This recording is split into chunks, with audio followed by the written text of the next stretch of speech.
La commission d'enquête parlementaire sur le SAMU social se poursuit. Michel Gueyer, vous suivez cette commission pour nous au Parlement bruxellois. Et aujourd'hui, ce sont deux inspecteurs des finances qui sont auditionnés par les députés. Et visiblement, Michel, les échanges étaient plutôt tendus ce matin.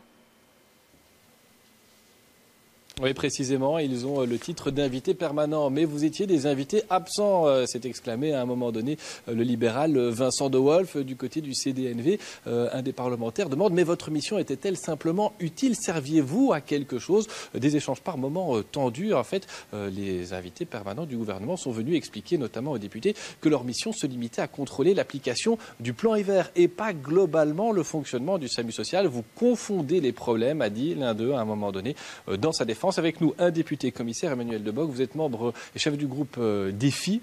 Est-ce que vous avez l'impression que le gouvernement s'est vraiment donné tous les moyens et a suffisamment mis la pression auprès de ses envoyés pour savoir ce qui se passait au SAMU social? En tout cas, il avait les moyens. Il avait deux commissaires qui ont manifestement attiré l'attention et demandé un certain nombre de pièces. Mais c'est vrai que les auditions d'aujourd'hui, par rapport aux deux observateurs, ont montré peut-être un petit peu plus de passivité, on peut dire ça comme ça.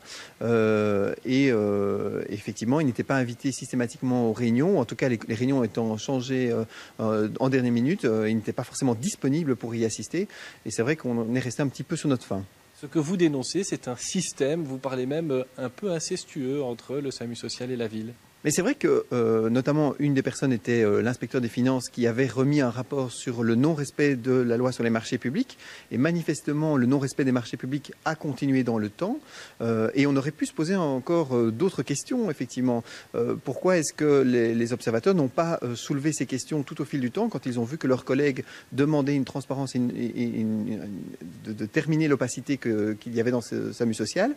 Et finalement, on voit que, par exemple, le SAMU social facture des prestations au CPS de la ville de Bruxelles, il facture des prestations également aux cuisines bruxelloises et que ce sont les mêmes personnes. C'est toujours le binôme Peretta-Mayer qui gère tantôt le CPS et la ville, tantôt le SAMU social, mais à titre privé soi-disant, et tantôt les cuisines bruxelloises. Et donc le respect des marchés publics ne se fait toujours pas. Et c'est vrai qu'on aurait pu attendre en tout cas un focus particulier des observateurs et des commissaires par rapport à cette question. Et moi je pense qu'il y a là en tout cas matière à vérifier la nature des relations entre la ville, le CPS, le SAMU social, les ASBL qui en dépendaient, les cuisines bruxelloises.